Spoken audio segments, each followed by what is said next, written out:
Economist Adam Smith, he says, political economy seeks to enrich both the people and the sovereign. 2025 elections, not just contest of parties, but a contest of visions. Political choices made in the parliament, they don't just stay there. They flew to boardrooms, classrooms, and living rooms, to balance sheets, paychecks, and grocery bills. Each policy becomes economic pulse, shaping how we grow, how we trade, and how we live.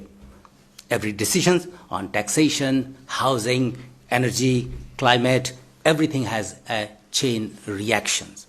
Some parties promise discipline. They would ask for lowering spendings, flexible labor market, and more space for enterprises. But others, they will argue sustainability, taxing pollutions, funding innovations, and green infrastructure. The stakes are quite high in this election. Growth versus equity, the present versus the future. Welcome to Political Choices and Economic Repercussions segment of our today's program. This is Sanjay Sharma, and I'm joined by three distinguished business professionals. Our first guest is Daniel Uusitalo. He is a venture capitalist and investor. He is born in Finland, grew up in New York, Vienna, and London. Quite international, and he studies masters in economics and business administration. I'm looking forward to your global perspective on the matters. Then we have Gerold Livingston.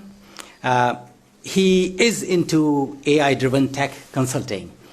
He has studied engineering and management studies, and at the moment he is working on business transformation related to organizational strategy and restructuring.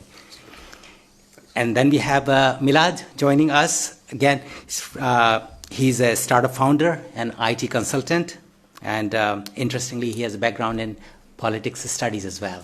So welcome you all three for the show.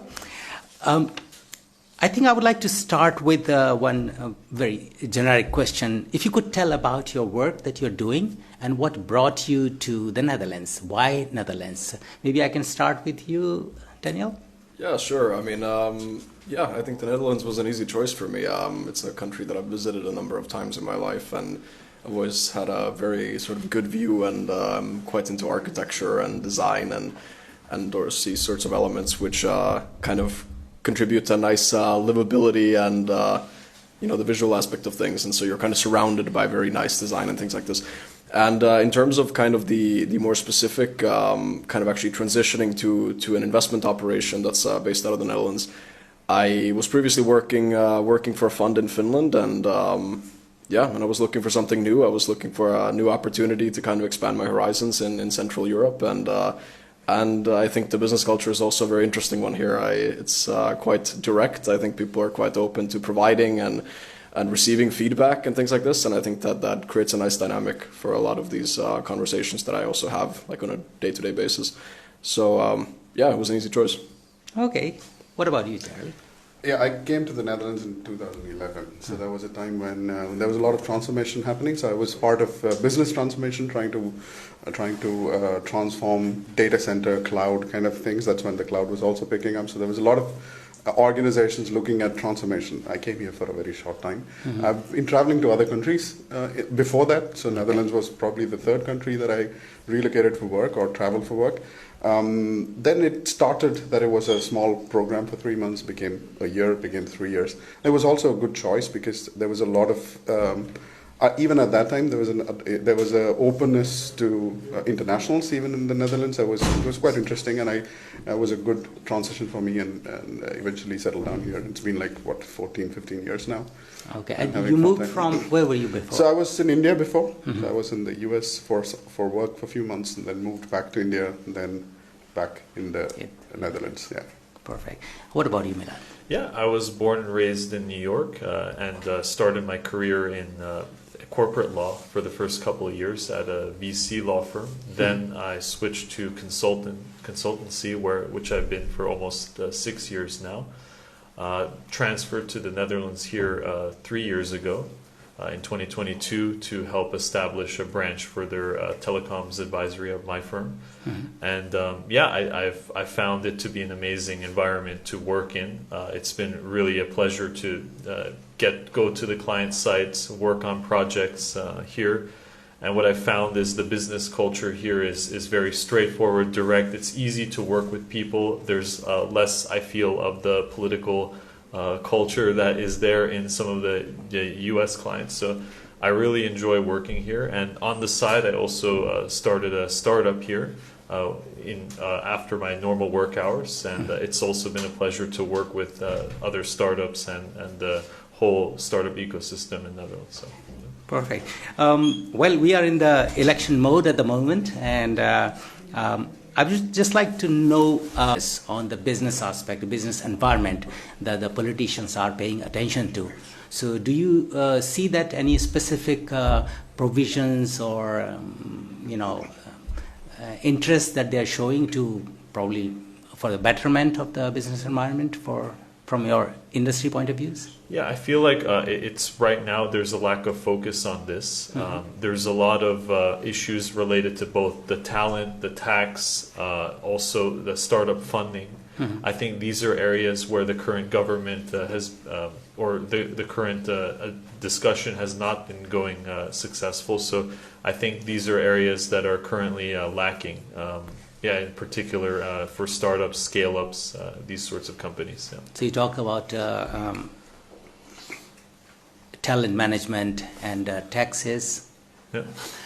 What is important for you? See, I think there has to be an outlook on growing talent innovation within the ecosystem. So what I see in the last few years, I see that there is some focus, but I think it needs to accelerate because of the AI, the innovations that are coming in. To be on top, we need to start investing in talent, in driving more innovation regionally, locally, and also bringing up solutions and that would impact the globe at large, or the world at large, right? So I think there has to be investments. I think there has to be focus on people. There has to be focus on bringing in the right talent, knowledge, skilling up people, and making sure there's an ecosystem of innovation that drives. And I think there has to be more attention to that. Yeah. For you, Daniel, what are the issues that you see that the government is talking about? To be honest, I mean, as someone who kind of came into the country about 6 months ago, I'm not very well read on these subjects. But I do think that, I mean, my first impression has been very positive. I do think that there's a lot of, notably from the university side, when it comes to kind of supporting frameworks, accelerators, government funded partially, incentive mechanisms for investments, where when you, as a venture capital fund, are investing in early stage Dutch founders, developing various impactful technologies, for instance, you can effectively get a kind of almost like a subsidy of sorts for your investments, which then obviously incentivizes you to make those investments, but also enables the founders in question also to potentially get larger funding so that they can then scale their operations, grow their teams, develop their solutions, and actually expand those also beyond the Netherlands. But I think, I think my view is actually overall, I haven't been very engaged yet, at least, but I do have to say it's, my first impression has actually been very strong, and I feel like in this country, like there's definitely much more of a culture of starting things and taking risk and jumping into situations, and that's not something that I've seen in some other countries as much. So I think in that regard, based on my experience, I feel like the Netherlands is doing quite well. I hope it continues to do well and it doesn't take a significant punch, next year or something. But let's see. Well, I think that remains to be seen after the government is formed. But I think two of you, Milad and Gerold, you talked about the talent, and the one issue that I get to hear quite regularly is about this 30% ruling. Does it affect? Does it matter? Or do you think it's very critical for talent attention? Or I think it is an important one. For me, it was a driver. So I personally speaking, when I moved here, 14 years ago, that was one of the significant drivers as well, because I'm moving in from a different country. I need to establish. So there is these funds were very important, and also considering that the Netherlands has one of the highest tax rates in the world, that also feeds back into creating a personal wealth and things for yourself as well. You need you need a certain investment for yourself when you're starting in a certain geography from scratch, right? So that was very helpful, and I think that over the last 10 years or 15 years, there's been a lot of change in that model, and that's impacting decisions on people and skilled workforce. And it's Netherlands, I think, is losing a little bit of an attraction from an international talent that you want to have in our geographies, because it becomes very difficult from a cross-net perspective. So I think it's important that this is considered. Now it is becoming lesser and lesser. I think the focus should be given to, okay, how do we attract the right talent? 30% is a means, but what are the other means that a country can provide to attract the right talent that is required to grow your economy? How are you, Milad? Yeah, I think a lot of the reasons I came here were less so about the 30%. I really like the infrastructure, I really like the environment and other factors.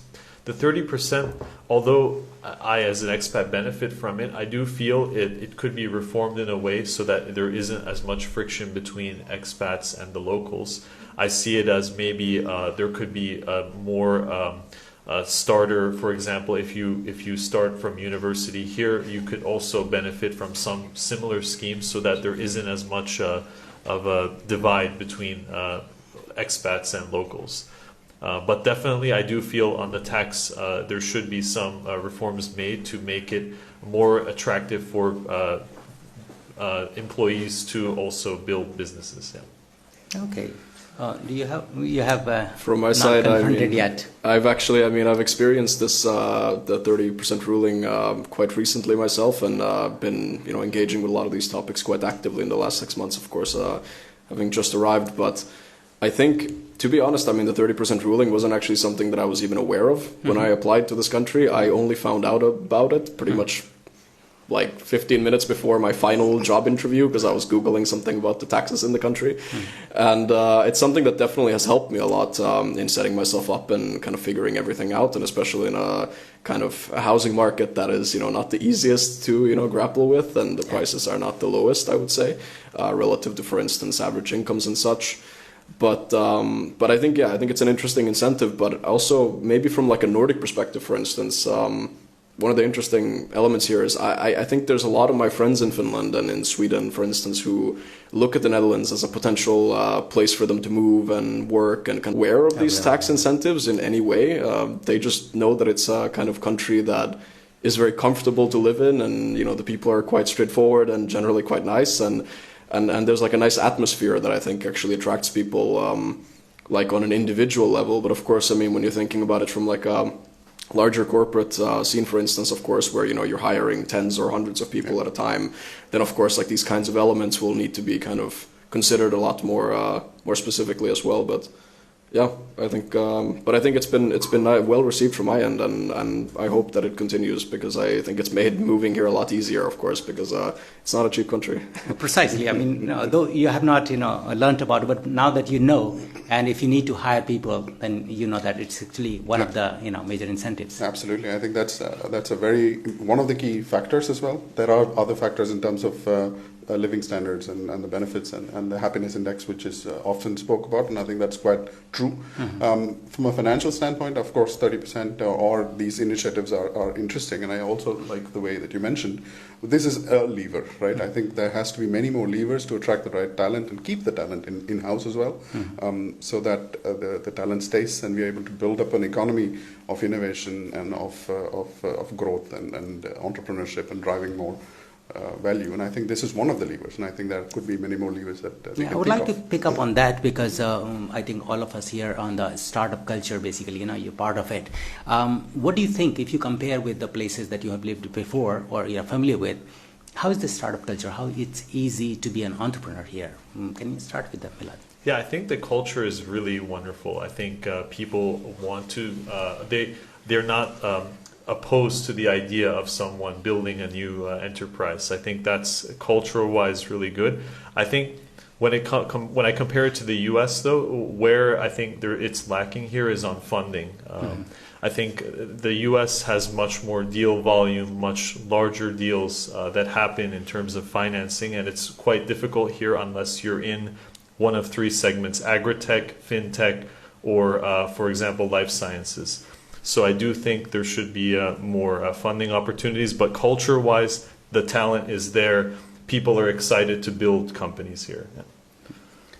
So practically speaking, I think it's very easy to start have a startup in the Netherlands. Okay. To initiate, I know a lot of my colleagues have a company of their own. I think to start up and to become some kind of a scale up, it's much easier. It's practically super easy, right?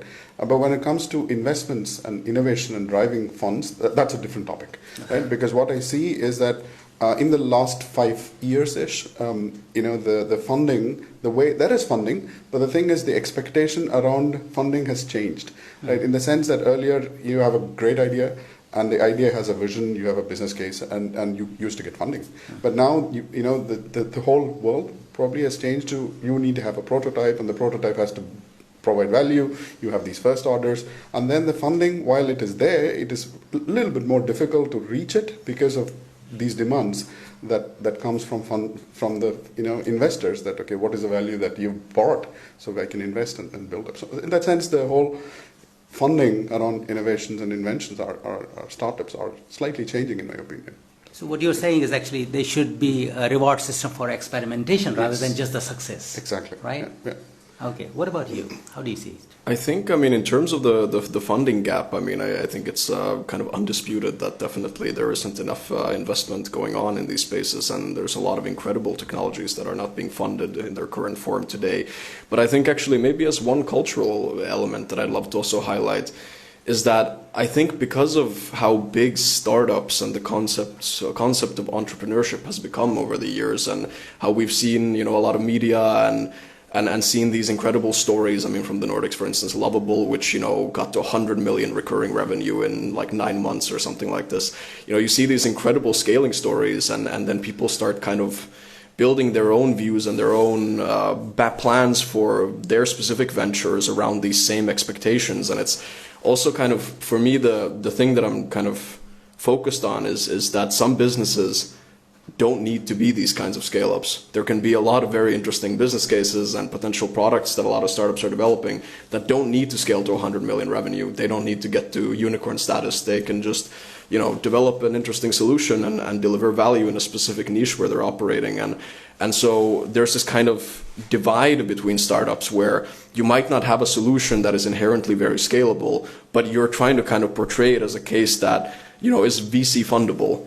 And I think that creates a bit of a challenge for VCs also to kind of weed out the non-scalable from the scalable and things like this. And I think that it should also be quite normalized and okay for founders to make businesses and potentially not even to get venture funding, but to focus on angel funding or bootstrapping or something like this, and actually making an interesting company and scaling it, but not having that expectation where this needs to become a global thing, or this needs to become the biggest game-changing, category-changing solution, available. And so I feel like there is a distinction kind of within the startup realm that also I think kind of contributes to this funding gap, where people are increasingly trying to position themselves as these incredible international growth stories when not every venture needs to be that. Mm-hmm. And so that's kind of one of the difficulties in also finding those companies, kind of differentiating between these two in some cases. I think that's where, if you have a use case, you built up a prototype or a solution that tries to build up a value, makes it easier to attain funding rather than a concept, right? That's where I see that as well, where, okay, there's an idea, but the idea, it doesn't necessarily have to super scale up, but as long as there's a value that comes with it that can be evidenced or displayed, funding. Yeah, so viability is there. Viability. There's much more viability. Yeah, I think there's a lot of successful bootstrapped companies here in the Netherlands, a lot of what become SMB companies. I think where there is an issue, though, is Europe is trying to build that are dominated by the US and China. And there's a gap where there are a lot of ambitious companies that want to do this, but the post, for example, the scale-up point or the point where you want to exit and you want to become a publicly listed company, here in Europe it's much more difficult and there's less capital for this compared to the US. Okay. I just have a thought. Suppose if Netherlands has a choice to become European lab or European bank, the financial center, which one do you think it should choose and why? You can take a moment. That's a very interesting question. So European lab versus bank. Versus bank, yeah, exactly. I mean, I feel like in some sense it must be easier to be a bank, right? I mean, it's, you have examples for but that, but at the same time, I would say a lab is something quite interesting, and in terms of long-term value creation, I do think that a lab approach would be much more lucrative in the long term, and so the Netherlands has an incredible array of universities, and these universities each have incredible accelerator programs and startup support networks and incubators and potentially even funding opportunities, which really kind of lower the barrier to entry for a lot of founders in actually taking that first step towards starting something of their own, and kind of doing that in a facilitated and supportive environment. And so I'm thinking about the University of Delft, for instance, where you have Delft Enterprises, which actually invests in Delft founded companies, and you have the accelerators like Yes Delft, for instance, or in the UVA you have ASIF Ventures, which is a student-led investment fund that invests in student startups from that university. I had a great experience sitting in a panel at one of their pitch events and seeing like the ambition and the kind of potential of all these young entrepreneurs was so exciting. And it's and I think in terms of becoming this kind of a lab, I feel like the more power we can give to universities to actually fund these projects, to incentivize students to actually participate in all sorts of entrepreneurial activity and potentially investment activity themselves. I mean, you're creating like your own little ecosystem layer within the entire system.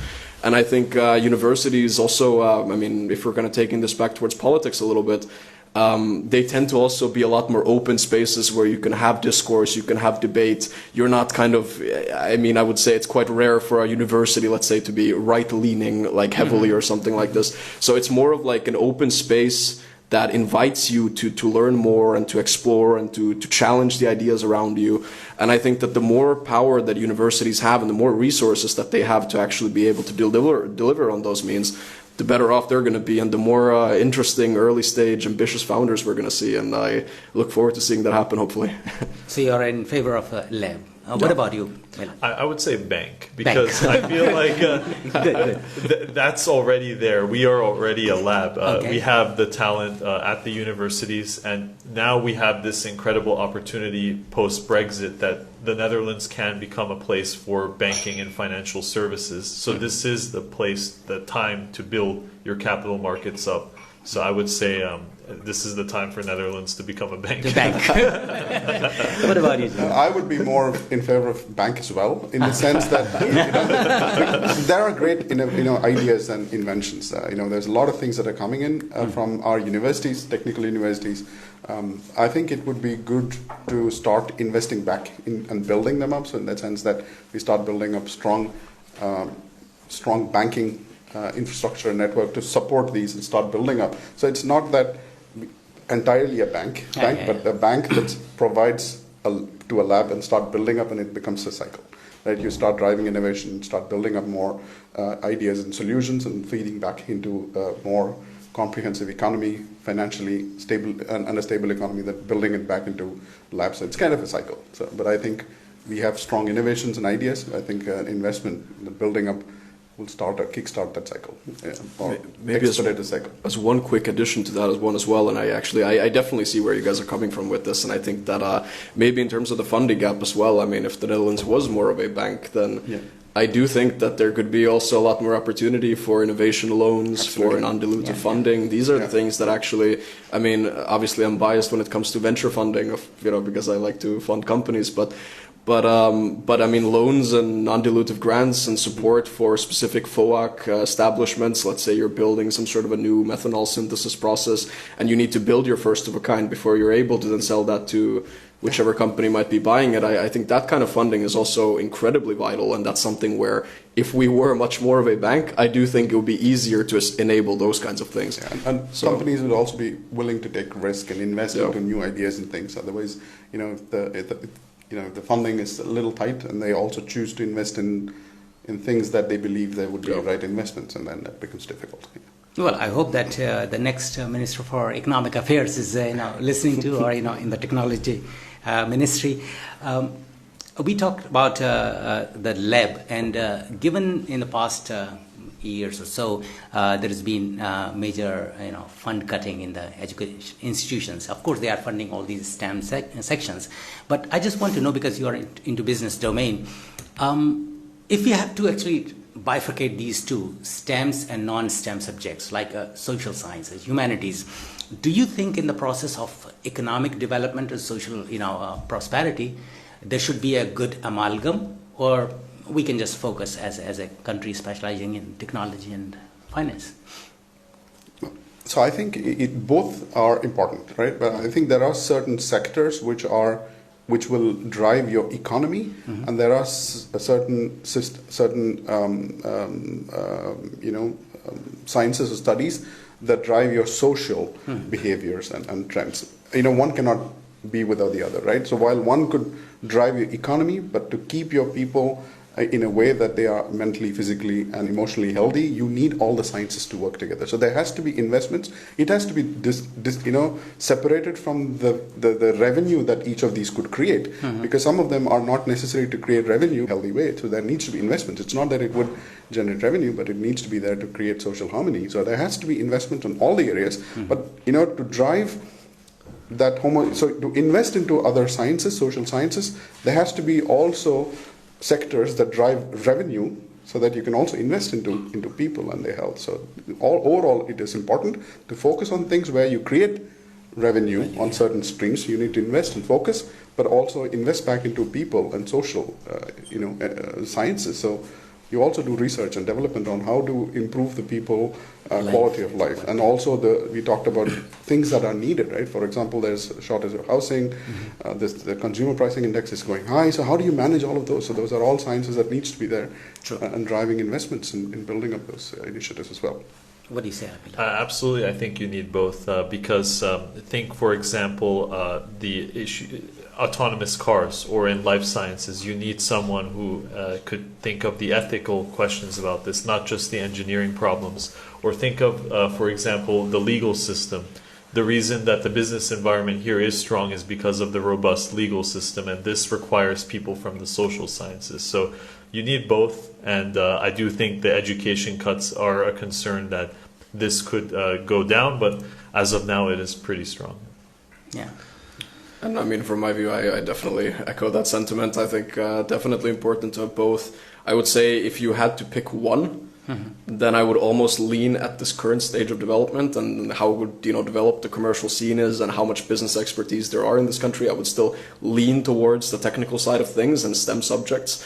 I kind of envision my ideal educational profile for someone that, let's say, I would be if I were to hire someone for a startup or something like this, then I would kind of ideally have them have a kind of rigorous technical background of some kind with some exposure to business, whether that be via actual work experience or some sort of educational path that they've kind of taken on the side of what else they were doing. But I mean, in terms of like funding companies and kind of finding interesting solutions that you actually want to invest in, I mean, the last thing that I want to see on a cap table or on a team slide or something like this is a bunch of MBAs, working on an incredibly technical solution. Yeah. Because I do think that at the end of the day, it comes down to the substance and the fact that you are creating something that is technically rigorous, but then you still need, of course, that business side of things always effectively. It's too big of a topic to ignore. So ideally both, but if I was leaning towards one, I would say slightly on the more technical side. More I would say is the. Well, while discussing it with you, I had to think of that movie, Dead Poets Society. I don't know if you have seen it. I've very recently seen it. Actually. You've recently seen it. There is a nice dialogue there, and this teacher says that science, technology, medicine, law, these are important faculties, and they sustain life. But what we stay alive for is humanities, love, passion, emotions. So I think very rightly you have captured that we need the mix of both rather than just like leaning towards one. Since we are talking about the innovation, because that is what is going to drive the economy as well as social welfare and the thing, if you could design one financial policy today for Netherlands to trigger innovations, what comes to your mind? Who would like to pick? Maybe I'll just give it a Sure. go. So I think the AI is a disruptor, right? It is going to disrupt. It will continue to disrupt in a positive way. It can also, it also depends on how we take it. I think there's going to be an investment around AI, ethical and management of data, which is behind these AI. So that is something that we, as a country, also should start having a policy control and also a framework around driving AI-related innovations in our daily lives, and also products and solutions offerings around AI. That's something that I would say is going to be an important one for the next few years. Okay. What about you, Milad? I would say I would focus on private fund formation, because a lot of, like Daniel mentioned, there is a lot of backing of startups and funding, but a lot of it does come from government sources, and they have to be fair, and there's a lot of things they must implement. But I do think if in order to have a competitive landscape for funding, you need to have more private funds. And to have that, you would need some new reforms in how you can form them, and also the tax incentives to form funds. So this is an area I would look at. Okay. What do you think? So this is maybe a bit of a wild card idea, but I mean, considering how big of a subject compute credits are for the majority of AI startups, and the fact that, the Googles, the Azures, the Google Clouds, the AWSs are kind of providing, entry credits and kind of effectively free trials for some of their services to kind of loop companies in at one point or the other. I think it would be quite interesting for Europe to also focus on kind of developing some sort of almost like not a state-funded kind of cloud infrastructure or something like this, but something where you could have this compute potential that you could then allocate using preferential rates to specific innovation projects and things like this, whether this be universities investing or in their own kind of compute operations or something like this, and then kind of enabling students to kind of utilize that compute that's available. These sorts of mechanisms could be quite interesting because they're quite tangible, and I think they would play very nicely into the whole data sovereignty and kind of autonomy angle that I think Europe has been quite interested in recent years. I'm just thinking because you come from investment side, so investment or investors need clarity, and you come from corporate sides. The predictability is very important, and as regards the startups, flexibility is valued. My question to all of you is that, given what you observe in this economy at the moment, do you think the next government, whoever, given on what we have the platform now, do you think the government can provide a good mix of these three? What's your feel? They have to, right? Experience. I think I think it would tend to move into one of the directions, right? So getting into more controlled governance and limiting investments, innovation, and funding for more control and governance will opt. So that's where I potentially see things happening. But I think as the next government, they have to start focusing on all the three to make sure the environment is stable, at the same time has security and have your controls, also drive innovation and create funding for new ideas and topics, also secure defense and innovation, managing politics, tariffs, etc., etc. There's a lot of things that the government need to focus on. I think it has to focus on all the three, right? Yeah, but I'm not really sure if that's going to happen. But I think it's going to be a strong recommendation, advice. I would echo that. I think there needs to be a good focus on both, not just the large corporate side, but also the SMB scale-up startup area. I think there needs to be continued investment in this space and continue to make it easier and more friendly for companies to be formed. So that's what I say. Okay. Yeah, also, from my side, definitely agree. I'm not educated enough, I think, on the specifics of this to be able to provide kind of a very specific recommendation or thoughts. But that being said, it's anything that would potentially kneecap the innovation economy and early stage companies and small to medium sized businesses. It would be a huge loss to the country if these were segments or sectors that were kind of hurt by any kind of economic policy in the near future. So I hope it doesn't happen. would be. Yeah. Taking the lead from this, startups, as we know, this SMEs is the big backbone of the economy, and these are the people who suffer the most from all these misadventures when it's funding or the innovations, compliances, legalities, etc. Do you think that there are certain issues which require immediate attention for SMEs to flourish in this ecosystem?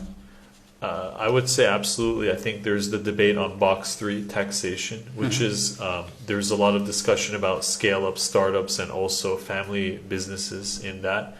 I think that they have to get that one right, because if it becomes, tax, like it becomes toxic to invest in these kind of companies from a tax point of view, there will be a less of a reason for someone to want to take the risk to form something like that. So I think this is an immediate issue, and in 2028 they have to make a decision on this. Okay. I think taxation at large itself requires a lot of attention. Also, particularly for small medium enterprises, it's an important thing because it's it's a cycle for them to survive. It is important, but overall taxation at large needs a lot of revision, in my opinion, because it is quite rigid. And it's also quite complex. So even if I talk to a financial advisor, they don't go beyond filing a tax return, which I can do myself, right? So I kind of find it very hard because they don't understand, many of them don't understand it themselves. So it's very complicated and also needs innovation. As things evolve, I think our tax structures and the way that things are operating should evolve as well. I think should be more friendly and also drive, value, and as you create more value, you should also be able to see the returns, and you should be able to invest in your returns into something that is passionate for you, and also create that ecosystem of innovation, of creating small medium enterprises, getting value, putting it back into the government, spending that in the right places. So I think it needs to be. I think the taxes are made by design to be complex. I think so, to keep the people and businesses busy, otherwise they will, overwhelm the government, right? It's a super black box. I guess so. It's always difficult. What do you think? I agree. It is a black box. I had no idea how much tax I would be paying when I came here before I actually arrived and I started getting my first paycheck. But I think in terms of what these kinds of businesses, especially early stage scale-ups and things like this, they can operate in all sorts of environments at the end of the day. If you're someone who kind of likes to build, likes to trial things, likes to utilize new tools that more efficiently enable you to develop your platform from idea to prototype to MVP, I think at the end of the day you are going to do all right. But that being said, the more stability that we can have for these kind of companies and for the people, setting them up and founding these businesses to actually have the confidence to take that leap, I think that's like one of the most important points. Just making sure that, we're not constantly operating this massive pendulum that is, swinging from one side to the next and creating these potential risks or opportunities for risks in the future. Effectively just trying to maintain some form of stability so that people can then focus on their own innovations and projects, as opposed to kind of worrying that, if I start this now, then what if, something changes with my taxation, and as a result of that I can no longer take that risk or something like this. And so it's kind of making sure that there's enough stability where people are willing and able and comfortable to experiment in the markets. If you feel the pulse of the economy, do you think Netherlands now you can categorize as a risk taker or risk averse economy? I would say, well, it's much more risk taking than Finland, as one example. I think. I think that in terms of also opportunities for growth and expansion, I do think that this market provides a lot more than, for instance, where I'm originally from. Funny enough, actually, I've heard Finnish be spoken a few times as I've been walking the streets of The Hague, and 2 out of the 3 times that I've heard it since I arrived 6 months ago, I have distinctly heard people discuss the fact that they did not find a job somewhere else, and as a result of that, they found something in the Netherlands, and as a result of that, they're here. And so I do think that the world at large continues to, I think, view the Netherlands as a place for opportunity. I think at least from the European perspective, which is the one that I've largely inhabited. But yeah, so I think. I would say risk taker. I think I've seen a really strong culture. Everyone that I meet who's an entrepreneur, they're excited about what they're doing. It's not something that they're just doing because they couldn't get a job. There are people really who are in it for making themselves successful. So, yeah, I would say it's a risk taker culture here. Okay, what about you? I have a different opinion, right? Sure. Because I think We need pressure. yeah, no, so of course I agree with both of you, but I think what I think is we're not taking enough risks. Okay. You know, I think as an economy, as a country, we spend a lot of time de-risking stuff, right? Trying to figure out how, and sometimes as a process of de-risking, we spend a lot more time than trying out building an MVP or creating a solution, an offering or some. So we spend a lot more time de-risking it and trying to figure out in the process. You know, the steam dies out, right? And you also get tired at the end of the journey. So I think it would be good that we take a little more risks, you know, and create regulations that allows a little bit more risk taking than de-risking things. It's not that we are not as a country taking risks. There are, but I think it could be a bit more. If you have to be very competitive against larger economies, there has to be more risks that we need to take and faster decision making so that we are able to, if we need to fail fast, very quick, with less risk, do we manage it, rather than spending a long time evaluating and then building up big things, and then when it fails big. Let's talk a little bit about what's happening globally. This is time of doom and gloom in general. People don't know, there's a lot of uncertainty. So in terms of like starting a business or investors' confidence, what do you think, to what extent this uncertainty, the global uncertainty is shaping that sentiment within the nation, within the Netherlands? Who would like to start? Milad? Yeah, I think as far as there was always uncertainty, there was even more uncertainty when there was COVID. So now we have a bit more certainty. Of course, the political environment has shifted a lot across a lot of developed countries. And that's where people are more and more concerned. How is it going to impact me? Should I go to this country or should I go to that place to start a business? So this is there, but I do think in the end, if you're a solid entrepreneur, then you can navigate this uncertainty. So, Yeah. I think uncertainties also create opportunities, right?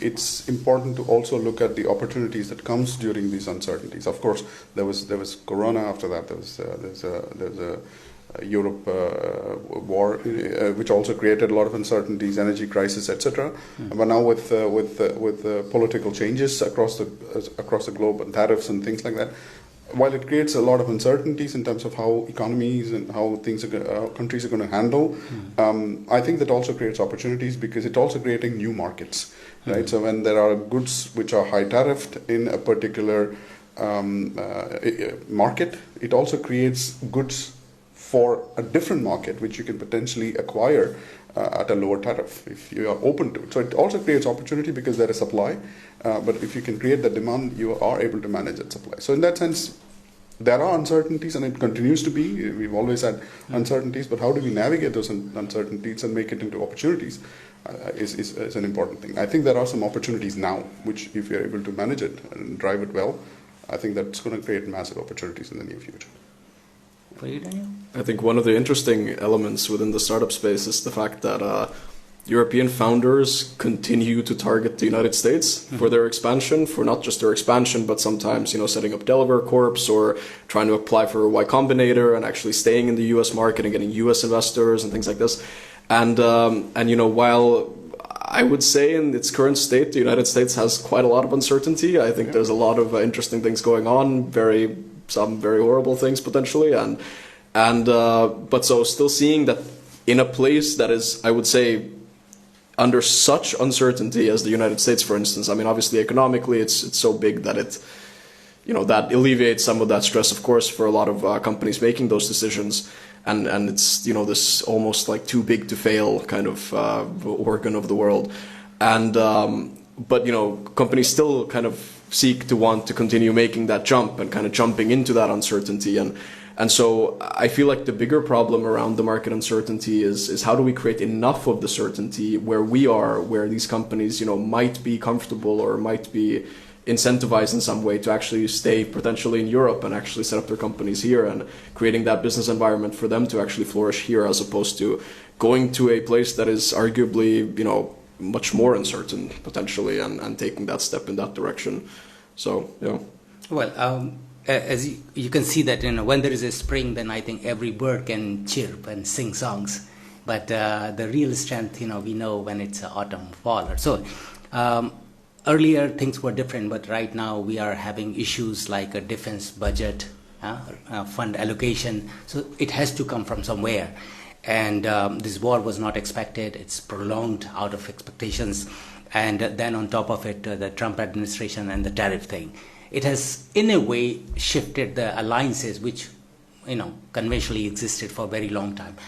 How prepared do you think EU in general is for that, as per your observations, and in particular Netherlands?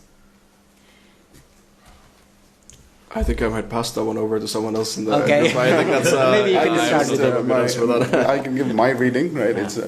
I think EU was not prepared for such a prolonged war, and also the change in the leadership and the views from the US, because being a large investor into NATO financially also, and the changes that with the new leadership in the US brought towards the members of NATO, and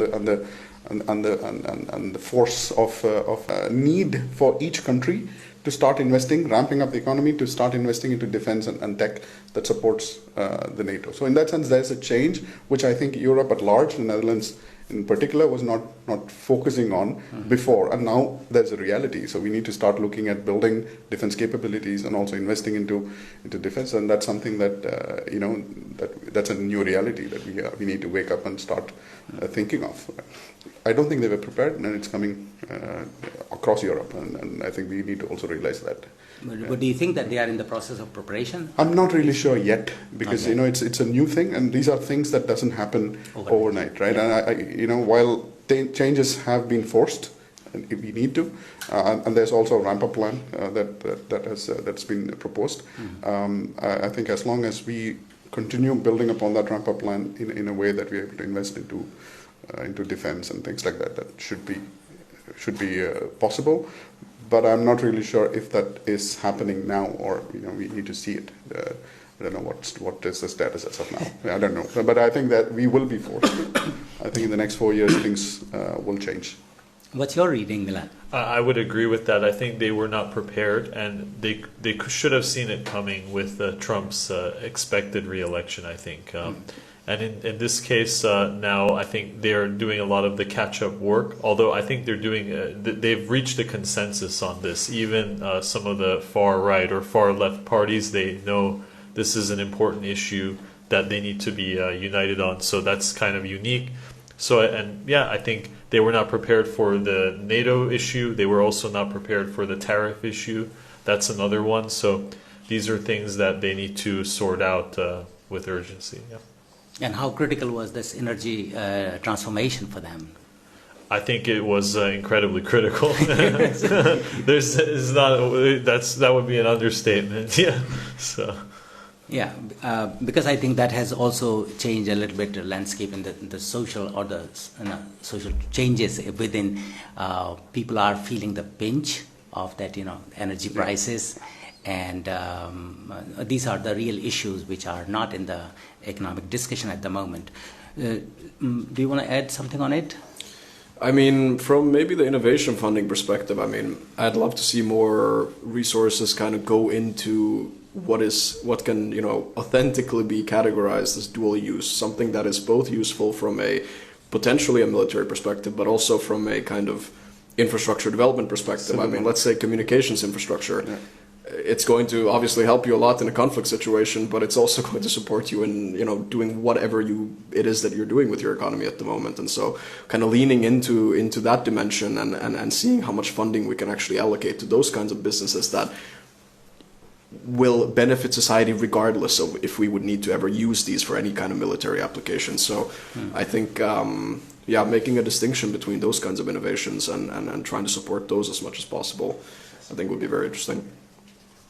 I'm just thinking now that in this election, can you elaborate on the most underestimated economic risks underlying, or if they don't pay attention immediately after the formation of the government, that might have a big dent on the economy?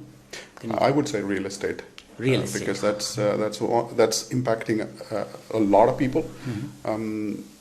There is a significant shortage of space. I see a lot of demand from people who are in the Netherlands also relocating. So there's already there's a gap. So that's something that the country needs to start focusing on. How do you create sustainable living and create more space? Residential places. That's going to be quite an important one. I've been reading some news over the last few weeks. I think there's currently a shortage of around 400,000 homes. And I think that's growing by 20,000 every year. So even though the country is building up and making this space available, there's still a significant gap, 400,000 a year, which is a big number. And you can also see that deficit is impacting people, their living standards, and the investments that they need to make into property or for their housing is 40% of the net, and that's a significant number, right? And if the remaining 60% with the living standards, you have to make a lot of compromise. So I think for the whole people at large, real estate is something that's going to be quite an important one. Of course, there are more things: defense. There's going to be innovation. There's going to be health. There is things around taxation, and the ecosystem at large. But I think real estate place is going to be one of the key things. I think. Milad, what do you think? I think housing is one, but I think there is an issue here with the housing that's not under the Netherlands' control, which is the monetary policy. I think a reason why housing prices are globally going up is that there's more supply of money in the markets, and this is going to housing as a way of saving for people. So I think they need to push at the EU for fiscal and monetary prudence to make sure that the inflation rate does not go above way too high, because that is where the housing prices have really been skyrocketing. It's not like the population of the country doubled in the past 5 years. There must be another reason why housing prices are exploding. So I think that's one key issue, that we need to continue to maintain a strong fiscal monetary policy. Yeah. Well, I think it's a fantastic conversation, and I can go on and on, but the time is a limit, so we are left with just a few minutes. I think as one last question, regardless of your political, leanings or preferences, I want to know, just from business and economics point of view, what is that one message you would like to give to voters when they choose a party or a candidate? What is that you want them to keep in mind that is the most important factor? So I think personally I would say a party that is inclusive and growth for all, that's going to be quite an important factor. Personally, that was what I would think. And I think when everybody grows, there's going to be stable and sustainable future. Milad, 30 seconds. Couldn't have said it better than that. I think, having the growth, having it be for all people here in the Netherlands, not just select groups, I think that's key. And I would also say maintaining the fiscal stability of the country that has been maintained in the past decades, that should continue on while you keep the investments in defense, education, all these sectors. So. It's a tough act to follow after that. Those were very good answers, but maybe don't forget climate change. Climate change, yeah. Exactly. Especially for the Netherlands, huh? Well, I would like to thank you all, Daniel, Gerold, and Milad. It's been quite engaging and informative session, and this is not the end, and I'm sure we will find some more opportunities to sit together and continue the conversation. We look forward to seeing you again. And to our viewers, thank you very much for tuning in. We'll be back on Saturday, 22nd November, with our special episode on housing crisis that we talked about it. And for previous episodes and more details, you can visit our website. Until then, take good care of yourself and your loved ones. Here, on behalf of our RTV Discuss team, this is your host, Sanjay Sharma, wishing you a lovely day ahead. Bye for now.